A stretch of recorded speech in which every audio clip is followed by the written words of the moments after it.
नमस्कार। Spiritual success पर कुछ बातचीत हो रही थी पिछले 3-4 सप्ताह से। आज इन बिंदुओं पर थोड़ा सा प्रकाश डालना चाहूँगा कि हम कैसे माने कि किसी व्यक्ति ने स्पिरिचुअल पाथ पर थोड़ा सा भी कुछ वेल्थ पाया है। In other words, is spiritual progress measurable? Is it as tangible as material wealth or material happiness? So this question is very naughty actually. It's very difficult to answer, but in a way it is measurable. Actually, at a very deeper level, spiritual progress is actually as material as the physical world. Because something happens in your inner world. The inner alchemy is different now. उसको मैं बहुत ही simple योगिक terminology में कहूँगा कि the mind which was running in 1,000 directions, mind which was disintegrated, it starts getting integrated. Or in other words, it becomes crystallized. The crystallization, the inner crystallization is one of the hallmarks of a spiritual progress of an aspirant. तो इसी पर आज थोड़ी सी और बातचीत करना चाहूँगा। योग की भाषा में अगर हम कहें तो हमारे पास बहुत सारे टर्मिनोलॉजीज हैं, हमारे पास बहुत सारे शब्द भी हैं, बहुत सारे कॉन्सेप्ट्स भी हैं जिनसे हम मेजर कर सकते हैं। खुद को भी जज करना ज़रूरी है। हम बहुत सालों से अगर स्पिरिचुअल पथ पर चले हैं तो क्या हमारे पास वो ट्रेजर आया है? तो बिगिनर्स के लिए 4 भाव की बात है, जो फ्रेंडलीनेस पहला, कंपैशन दूसरा, पॉजिटिविटी तीसरा और सेंस ऑफ डिस्क्रिमिनेशन ये चौथा। इन्हीं पर कुछ बात कहना चाहूँगा। सबसे पहला भाव जो डेवलप हो जाता है, पहली जो थिंकिंग में चेंज आती है, वो है you become a universal friend. आपका कोई एनिमी नहीं हो सकता। एनिमोसिटी धीरे धीरे समाप्त हो जाती है। Even a very powerful negative emotion called as hatred, it goes away and it's very difficult. आसान नहीं है हेट्रेड पर कंट्रोल या हेट्रेड का समाप्त हो जाना आसान काम नहीं है। बरसों की साधना और बरसों की मेहनत लगती है इसके पीछे। और जैसा साधारण जीवन है, घृणा और ईर्ष्या, ये जो बहुत पावरफुल डिस्ट्रक्टिव एनर्जीज हैं, ये आ ही जाते हैं, ये घेर ही लेते हैं आपको। तो हमारे जितने भी नेगेटिव एनर्जीज हैं उन पर काम करना, उनको पॉजिटिविटी में तब्दील करना, यही तो स्पिरिचुअल प्रोग्रेस की बात है। तो उसमें मेरा कोई वैरी नहीं है, मेरा कोई दुश्मन नहीं है। ऐसी ही अवस्था को हमारे देश में विश्व का मित्र स्टेज कहा गया है। विश्वामित्र नाम ऐसे ही आया है, इसी दृष्टि से आया है। उसका जो थिंकिंग है वो 360 डिग्री हो जाता है और इस पूरे विश्व ब्रह्मांड में, न सिर्फ पृथ्वी पर, वो पूरे सोलर सिस्टम का एक सिटीजन जैसा फील करने लगता है। अब इसका मतलब ये नहीं है कि वो अपनी सारी ज़मीन जायदाद बांट देगा या बगैर किसी प्रॉपर्टी के जिएगा या बैंक में कुछ भी पैसा नहीं रखेगा, ऐसा नहीं होता है। बट ये है कि दुश्मनी का भाव चला गया। तो अब जो दुश्मनी के एरियाज थे, कभी कभी परिवार में दुश्मनी होती है, कई बार नेबरहुड में होती है, कई बार जातियों में होती है, कई बार देश में होती है, कई बार कॉन्टिनेंट में होती है, कई बार बिजनेस वर्ल्ड की वजह से होती है। ये सब दुश्मनी के भाव उसके अंदर से समाप्त हो जाते हैं। हाँ, अगर वो किसी प्रोजेक्ट में जुड़ा हुआ है या अगर वो एक देश का नागरिक है और किसी कारणवश एक देश दूसरे देश से युद्ध में इन्वॉल्व है, तो डेफिनेटली उसका स्टैंड अपने देश के साथ होना ही चाहिए। वो स्पिरिट में यूनिवर्सलिस्ट है, लेकिन जब ऐसी स्थिति आती है कि उसे स्टैंड लेना है तो जाहिर सी बात है अपने परिवार में वो परिवार का स्टैंड लेगा, अपने मोहल्ले में मोहल्ले का स्टैंड लेगा और देश के साथ वो देश का स्टैंड लेगा, अपने देश का स्टैंड लेगा। ये स्वाभाविक है।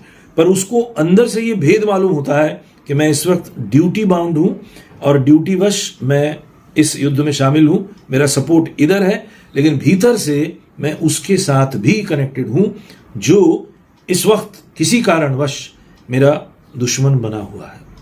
तो इसीलिए व्यक्ति से दुश्मनी नहीं होती है, वो कॉन्सेप्चुअल दुश्मनी ड्यूटीवश मानी जा सकती है for a certain period of time. So that is the outlook of being friendly, being a universal friend. तभी आपके अंदर विश्व बंधुत्व कायम हो सकता है। पूरा विश्व एक हो जाए अभी ये संभव नहीं है, लेकिन व्यक्ति भीतर से विश्व बंधुत्व को पाले ये जरूर संभव है। फिर जो दूसरा क्वालिटी है दैट इज कंपैशन, करुणा का भाव। ये स्पिरिचुअल प्रोग्रेस की एक बड़ी अचीवमेंट है। कई लोग कठोर हो जाते हैं, कई लोग निष्ठुर हो जाते हैं, कई लोग क्रूअल हो जाते हैं जब वो बहुत एग्रेसिवली मटेरियल वर्ल्ड के जगत में अपनी प्रोग्रेस में इतने लिप्त होते हैं, उन्हें दिखाई नहीं देता कुछ। उन्हें छोटे कमज़ोर लोग दिखते नहीं हैं, उन्हें साधारण लोग दिखते नहीं हैं। अपने अरबों रुपए के प्रोजेक्ट में उन्हें उस प्रोजेक्ट को सक्सेसफुल करने के लिए कितनी सारी सैक्रिफाइसेस भी करनी पड़ती हैं और कितने सारे लोगों को रास्ते से हटाना पड़ता है। ऐसा बहुत लोग मानते हैं कि संसार की बहुत सारी जो बड़ी अचीवमेंट्स हैं वो उन्हीं लोगों को मिलती हैं जो लोगों की लाशों के ऊपर से गुजरने की ताकत रखते हैं या मादा रखते हैं या ऐसा करते हैं। तो ये एक स्पिरिचुअलिस्ट के लिए बड़ी दुविधाजनक बात हो जाती है, जिसके हृदय में दर्द पैदा होता है किसी के दुख को देखकर, गरीबी को देखकर, कमजोरी को देख के, बेबसी को देखकर। वो बहुत निष्ठुर नहीं हो सकता। उसके अंदर एक रैशनैलिटी का जन्म हो जाता है। ये रैशनैलिटी ह्यूमन बीइंग्स की एक बहुत बड़ी धरोहर है। रीजनेबल होना, रैशनल होना, ये एक बड़ी अचीवमेंट है। ये एक ह्यूमन ट्रेजर है जिसे संजो के रखना चाहिए। और 90% केसेस में हम ये देखते हैं लोग इरैशनल हैं, अनरीजनेबल हैं। सबसे बड़ी मुश्किल ये हो जाती है कि आप दूसरे का पक्ष देख नहीं पाते। अक्सर यही भूल होती है साधारण जीवन में। साधारण मटेरियल सक्सेस की दौड़ में आप ये भूल जाते हैं कि दूसरा भी अस्तित्व रखता है और दूसरे के साथ भी हमें उसके पक्ष को समझने की जरूरत है। तो ये रैशनैलिटी डेवलप करना एक गुण हो जाता है जब आप स्पिरिचुअल पथ पर धीरे धीरे अग्रसर होते हैं। तो उसी में मैंने कहा कि कमजोरों के प्रति एक करुणा का भाव, ये एक लक्षण है स्पिरिचुअल प्रोग्रेस का। तीसरा लक्षण, तीसरा गुण है, तीसरा भाव है पॉजिटिविटी, जिसे योग की भाषा में मुदिता कहा गया है। आज के समय में ये पॉजिटिव शब्द बहुत ज़्यादा चलन में आया है। पुराने वक्त में हम शुभ शब्द का इस्तेमाल करते थे। घरों में शुभ शुभ बोल, ऐसा वाक्य अक्सर बोला जाता था। शुभ लाभ, ऐसा घरों के बाहर लिखा जाता रहा है। वो यही बात थी, वो यही दृष्टि थी कि we have to be positive in our approach, in our thinking, in our outlook. क्योंकि जीवन में सुख दुख लगातार चलता रहेगा। जीवन में आशा निराशा लगातार काम करती रहेगी। हार जीत लगातार बना रहेगा।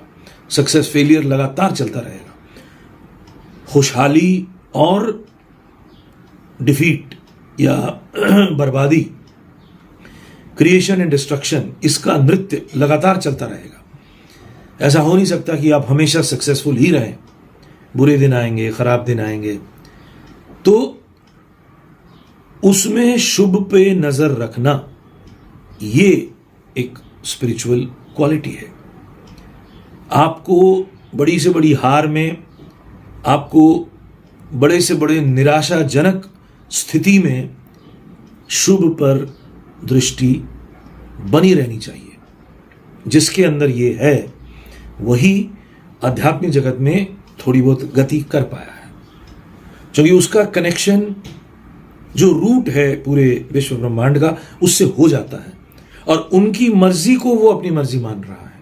ये तभी होता है अगर आप उस supreme father, supreme power, supreme energy या सुप्रीम कॉन्शियसनेस से कनेक्ट नहीं होते हैं, तो आपके मन में ये ख्याल आएगा कि मेरे साथ ऐसा क्यों हुआ। और जो स्पिरिचुअल प्रोग्रेस कर चुका है, उसके अगर खराब दिन भी आते हैं, बुरा वक्त भी आता है, वो उसमें ये सोचेगा कि इसमें मेरे लिए कुछ शिक्षा का हिंट दिया जा रहा है। The supreme father wants me to learn something during this period of crisis, and supreme energy wants me to struggle more, because life is nothing but struggle. Those who are able to understand this, that जिंदगी का जो 99% energy है वो struggle में है। Happiness and sorrow ये तो आते जाते रहते हैं, ये तो बाय प्रोडक्ट है। घर बनाना, पैसे कमाना, ये हमेशा बाय प्रोडक्ट है, लेकिन प्रोसेस जो है, जर्नी जो है, वो हमेशा स्ट्रगल से ही भरा रहेगा। जो जितना स्ट्रगल करने का मादा रखता है वही उतना जीवित है, ये भी हमें मानना होगा। तो मुदिता, पॉजिटिविटी को बनाए रखना, पॉजिटिव आउटलुक को जगाए रखना, ये तीसरा गुण है, तीसरा लक्षण है। और उसके बाद इसी से जुड़ी हुई बात है, चौथी बात, जो ये है कि अभी जो मैंने कहा अप्स एंड डाउन्स आते रहते हैं, तो उनके प्रति एक डिटैचमेंट का भाव। जब हम खुश हुए तो नाचने लगे, जब हम दुखी हुए तो रोने लगे, ये जो एक साधारण जीवन का अप्रोच है, इससे ऊपर उठना होगा। हमें खुशहाली में भी उनकी कृपा को मानना है, और मुसीबत दर्द में भी उनकी कोई अरेंजमेंट है हमारे लिए, हमारे स्पिरिचुअल प्रोग्रेस के लिए, हमारी क्लैरिटी के लिए। देखिए, जब आप स्पिरिचुअल प्रोग्रेस पर चलते हैं ना, तब आपके नियम कानून बदलने लगते हैं। उसमें सबसे बड़ा नियम कानून है मोहग्रस्त अवस्था, अटैचमेंट। और जो जितना स्पिरिचुअलिस्ट होगा, प्रकृति या नेचर, उसको उतना ही ज्यादा जिस वस्तु या व्यक्ति से वो अटैच्ड है, उसको वो डिस्ट्रॉय करती जाएगी। ये रूल है। तो जहां आप क्लिंग हुए, जहां आपने पकड़ने की कोशिश की, चाहे अपने घर को, चाहे अपने किसी रिश्ते नाते को, और आप स्पिरिचुअली ग्रो कर रहे हैं, तो वहां आपको चोट लगेगी, आपको उस व्यक्ति से, उस वस्तु से दूर किया जाएगा। यही रूल है। क्योंकि अगर आप अटैच्ड हैं तो आप फंसे हैं, और अगर आप फंसे हैं तो आप स्पिरिचुअली प्रोग्रेस सक्सेसफुल हो नहीं पाएंगे। तो धीरे धीरे आपको डिटैचमेंट की कला सीखनी पड़ती है। काम वही करेंगे आप जो सब कर रहे हैं, लेकिन सिर्फ इस भाव से करना है कि आप सुप्रीम फादर का एक नुमाइंदा बन के काम कर रहे हैं, आप उनकी मर्जी से काम कर रहे हैं, उनके लिए काम कर रहे हैं। और इसी को स्पिरिचुअल भाषा में सेवा का भाव कहा जाता है। अगर आप रुपए पैसे भी अपनी कंपनी के लिए कमा रहे हैं, तो अगर आप उसमें सर्विस का एटीट्यूड डाल दें, तो आपका ये अटैचमेंट का इशू सॉल्व हो जाता है। तो ये मैंने कुछ बातें बताई कि स्पिरिचुअल प्रोग्रेस हम कैसे, उसको हम कैसे अंडरस्टैंड कर सकते हैं, मेजर कर सकते हैं। और अगर कोई व्यक्ति स्पिरिचुअली प्रोग्रेस की बात कर रहा है और उसके अंदर ये गुण नहीं है, तो आप कह सकते हैं कि भाई अभी आपकी ग्रोथ हुई नहीं, अभी आपको अर्थ से आरंभ करना होगा, अभी आपको शुरू करना होगा। खैर, उसमें मैं ये कहना चाहूँगा कि दूसरों को जज करने के बजाय ज़्यादा अच्छा होता है कि हम लगातार अपना निरीक्षण करते रहें, अपना जजमेंट अपने अंदर हम लेते रहें, उसी में हमारी भलाई है। दूसरे को हम माफ़ कर सकते हैं, दूसरे को हम छोड़ भी सकते हैं, लेकिन अपने आप को न छोड़ें। अपने प्रति आप कठोर बने रहें, अपने प्रति आप जहाँ भी गलतियाँ होती हैं वहाँ खुद को ही आप सज़ा देते रहें। आप भी अगर अपने आप को सज़ा नहीं देंगे तो नेचर देर सवेर सज़ा दे ही देती है। और वैसे भी जो रूल्स हैं वो ये हैं कि जैसे ही आप स्पिरिचुअल पथ पे आगे चलते हैं, तो आपके ऊपर ज़्यादा कठोर रूल्स, ज़्यादा सख्त नियम अप्लाई होने लगते हैं, क्योंकि अब आप ज़्यादा केपेबल हैं हायर डिफ़िकल्टीज़ और हायर ऑब्स्टैकल्स और हायर चैलेंजेस को फेस करने के लिए। तो जो जितना आगे बढ़ता है और जो जितना बड़ा गुरु होता जाता है, उसके पास सहने का मादा भी बढ़ता जाता है, उसका टॉलरेंस भी बढ़ता जाता है। स्पिरिचुअल प्रोग्रेस की एक और निशानी है कि आपका जो टॉलरेंस लेवल है वो धीरे धीरे हाई होता जाता है। तो आज के लिए इतना ही, और इस वीडियो को देखने सुनने के लिए धन्यवाद। अगले सप्ताह फिर मिलते हैं, तब तक के लिए नमस्कार।